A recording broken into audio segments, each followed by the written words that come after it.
Muling tiniyak ng Malacanang ang suporta nito upang mabigyan ng hustisya ang mga biktima ng Maguindanao Massacre. Inihayag ito ng palasyo kasabay ng pagpapanatili ng state of emergency sa nasabing probinsya. Si Von Aquino nag-uulat. Tiniyak ng Malacanang ang mariing pagsuporta nito sa mabilis na pagresolba sa Maguindanao Massacre case kasabay ng pagunita sa ikatlong taong anibersaryo nito.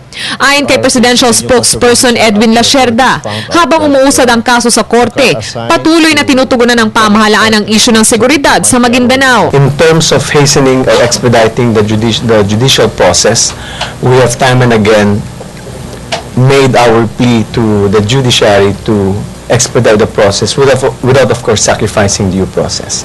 We understand totally, and this is going to be the 3rd anniversary of the Maguindanao massacre, and we certainly know that as long as the case remains unresolved, and as long as the case has not yet been decided, there will always be concerns, and we share the same concerns as with the massacre victims. Binigyan din naman ng Malacanang ang pagtutok ng korte sa sala ni Judge Jocelyn Solis Reyes na nagsasagawa ng pagdinig sa kaso 3 beses kada linggo.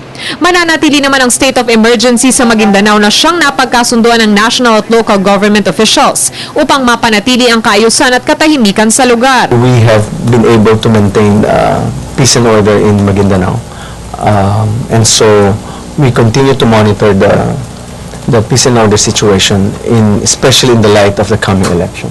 Kinumpirma naman ng Malacanang na 7 kandidatong ang patuwa ng tatakbo sa ilalim ng Liberal Party sa eleksyon. Pero giit ng kalihim, walang dapat ipag-alala ang mga taga Maguindanao dahil tiniyak mismo ni Governor Toto Mangudadato na malinis na politika ang hangad ng mga ito. Ito po ay galing kay Governor Ampatu. Ang sabi po niya, bagamat sila ay kaapelido ni dating Governor Andal Ampatuan, they do not share the same brand of politics that the patriarch espoused. Para sa Telebisyon ng Bayan, Von Aquino.